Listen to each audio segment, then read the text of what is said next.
दोस्तों इस वक्त हमारे पूरे देश में ही शाहरुख खान की आने वाली फिल्म यानी पठान से रिलेटेड एक बड़ा विवाद जन्म ले चुका है, जहां एक तरफ देश के कुछ लोग इस फिल्म का विरोध कर रहे हैं, इसका बायकॉट कर रहे हैं और अपने साथियों से भी इसको न देखने की कस्में खिलवा रहे हैं, तो वहीं दूसरी तरफ एक बड़ा ग्रुप ऐसा भी है कि जो शाहरुख खान की सपोर्ट में उतर आया है। वो न सिर्फ इस फिल्म को खुद देखने का वादा कर रहा है, बल्कि सोशल मीडिया पर ये दिखाने की कोशिश भी कर रहा है कि वो अपनी फैमिली और दोस्तों को भी इस फिल्म को जरूर दिखाएगा। मगर दोस्तों इस पूरे विवाद के बीच वो एक सबसे अहम और जरूरी चीज कि जिस पर आप में से बहुत कम ही लोगों की नजर गई होगी या फिर आप में से कुछ ही लोगों ने उस पर गौर किया होगा, वो दरअसल इस फिल्म का टाइटल पठान है, यानी कि पठान वर्ड। पठान के बारे में जानना इसलिए भी जरूरी हो जाता है क्योंकि वो कुछ लोग जो इस फिल्म का विरोध कर रहे हैं, उनके मुताबिक उनके विरोध करने के पीछे जो बहुत सारी वजह हैं, उनमें से एक बड़ी वजह इस फिल्म का नाम भी है। यानी उन लोगों का ये मानना है कि शाहरुख खान ने अपनी नई फिल्म का नाम यानी टाइटल पठान रखने की वजह से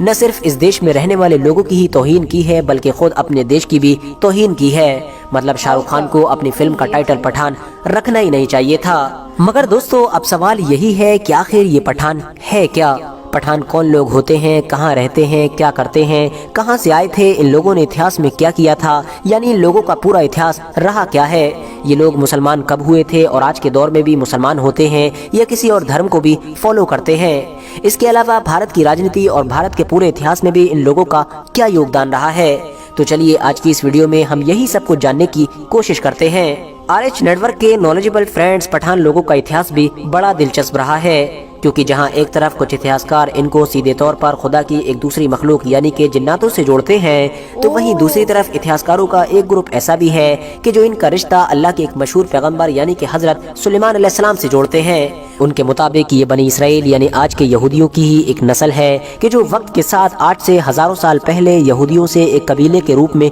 बिछड़ गए थे। वक्त गुजरता गया और जब आखिरी पैगंबर यानी हजरत मोहम्मद सल्लल्लाहु ताला अलैहि वसल्लम का इस दुनिया में ज़हूर हुआ, तो इन लोगों ने उनके ऊपर ईमान लाकर इस्लाम धर्म को अपना लिया और तब से लेकर आज तक ये लोग मुसलमान हैं। वहीं इतिहासकारों का एक ग्रुप ऐसा भी है कि जो ये मानता है कि दरअसल पठान लोग हजरत खालिद बिन वलीद की एक बेटी और उनकी दामाद की नस्ल से हैं। फिलहाल सच्चाई क्या है, यही आज की इस वीडियो में हम लोग ढूंढने की कोशिश करते हैं। आप लोगों की गलतफहमी को दूर करने के लिए और ताकि आप लोग वीडियो देखते वक्त कंफ्यूज ना हो, मैं आप लोगों को पहले ही बताता चलूं कि दरअसल पश्तून, पख्तून और पठान एक ही चीज है, क्योंकि आज के दौर में हम जनरली जिन लोगों को पठान बोलते हैं वही एक लंबे वक्त से अपने आप को पश्तून या पख्तून कहते आए हैं। इसके अलावा अफगान भी इन्हीं लोगों को ही कहा जाता रहा है। हाँ, वो बात अलग है कि आज के दौर में अफगान इन लोगों के साथ साथ उन सभी लोगों को भी बोल दिया जाता है कि जो अफगानिस्तान में रहते हैं, अब वो चाहे किसी भी धर्म के हों या फिर किसी भी जाति के हों, बस अफगानिस्तान में रहते हैं, इसलिए सभी लोगों को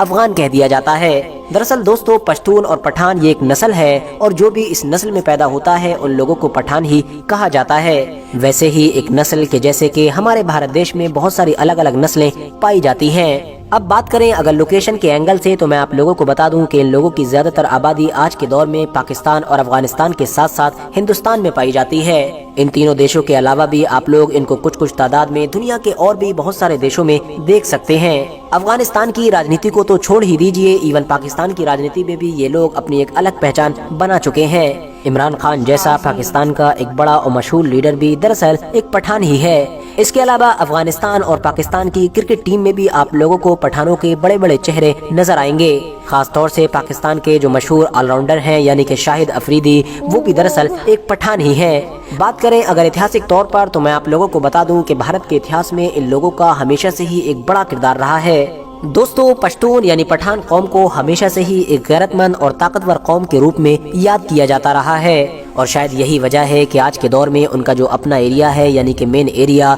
कि जिसको अफगानिस्तान के नाम से जाना जाता है, उसको ऐतिहासिक तौर पर ग्रेवयार्ड ऑफ एम्पायर का नाम भी दिया जाता है, जिसका मतलब होता है सल्तनतों के कब्रिस्तान। वो इसलिए क्योंकि बड़ी बड़ी वो सारी सल्तनतें कि जिन्होंने जबरदस्ती इस इलाके पर कब्जा करने की कोशिश की या फिर जबरन इन लोगों को गुलाम बनाने की कोशिश की, वो लोग कभी भी इस चीज में कामयाब न हो सके। बड़ी बड़ी सल्तनतों के लोग इस इलाके में आए, उन्होंने खुद आकर इस इलाके में अपनी कब्रें खोदी और बाद में उन्हीं कब्रों में ही दफन हो गए। اب وہ چاہے پرانے دور کی کوئی بڑی سے بڑی دنیا کی سلطنت ہو یا پھر نئے دور کے USSR یعنی سوویت سنگھ اور امریکہ ہو، کیونکہ امریکہ بھی ابھی جلدی میں ہار کر اس پوری مثال کو صحیح ثابت کر چکا ہے۔ اتہاس کاروں کے مطابق پٹھانوں نے بھارت کے اتہاس میں بھی ایک میجر رول پلے کیا ہے۔ اب وہ چاہے بات ہو محمود غزنوی کے دور کی یا پھر محمد غوری کے دور کی یا پھر بھارت میں قائم ہونے والی دوسری سبھی بڑی بڑی اور طاقتور سلطنتوں کے دور کی، ہر دور میں ہی پٹھانوں نے اپنے آپ کو دوسروں سے الگ اور بالکل جدا ثابت کیا ہے۔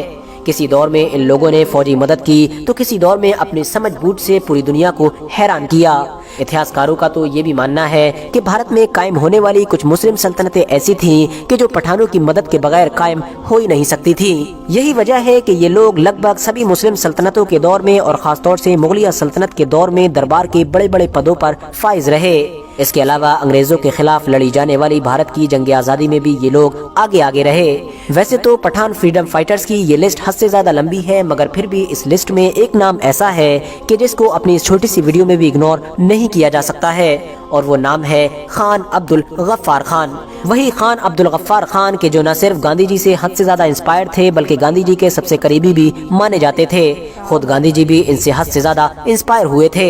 ویسے تو بھارت کی آزادی کے خاطر اپنی عمر کا ایک لمبا وقت جیل میں گزار دینے والے خان عبد الغفار خان خود بٹوارے کے خلاف تھے، مگر جب بٹوارا ہو ہی گیا تو وہ آٹومیٹکلی پاکستان کی سائیڈ میں پہنچ گئے تھے۔ خان عبد الغفار خان کا بھارت کی آزادی میں کیا رول تھا اور گاندھی جی ان سے کتنا زیادہ انسپائر تھے، اس چیز کا اندازہ اس بات سے لگایا جا سکتا ہے کہ وہ اکلوتے ایسے پاکستانی ہیں کہ جن کو دیش آزاد ہو جانے کے بعد بھی بلکہ کئی سالوں کے بعد یعنی 1987 میں باقاعدہ پاکستان سے بلایا گیا اور بھارت کا سب سے بڑا ایوارڈ یعنی کہ بھارت رتن دیا گیا تھا۔ یہ پہلی بار ہو رہا تھا کہ جب کسی پاکستانی کو بھارت رتن سے نوازا جا رہا تھا۔ فی الحال دوستو، اب اگر بات کریں ان لوگوں کے اتہاس کے بارے میں کہ آخر ان لوگوں کا اتہاس کیا ہے اور پٹھان لوگ کس کی نسل سے ہیں، تو میں آپ لوگوں کو بتا دوں کہ اس بارے میں اتہاسکاروں کی الگ الگ رائے پائی جاتی ہے۔ کچھ اتہاسکار پٹھان لوگوں کا رشتہ سیدھے طور پر حضرت طالوت کے پوتے یعنی کہ افغانہ سے جوڑتے ہیں۔ ان کے مطابق آج کے دور کے سبھی پشتون یعنی پٹھان افغانہ کی ہی اولاد ہیں۔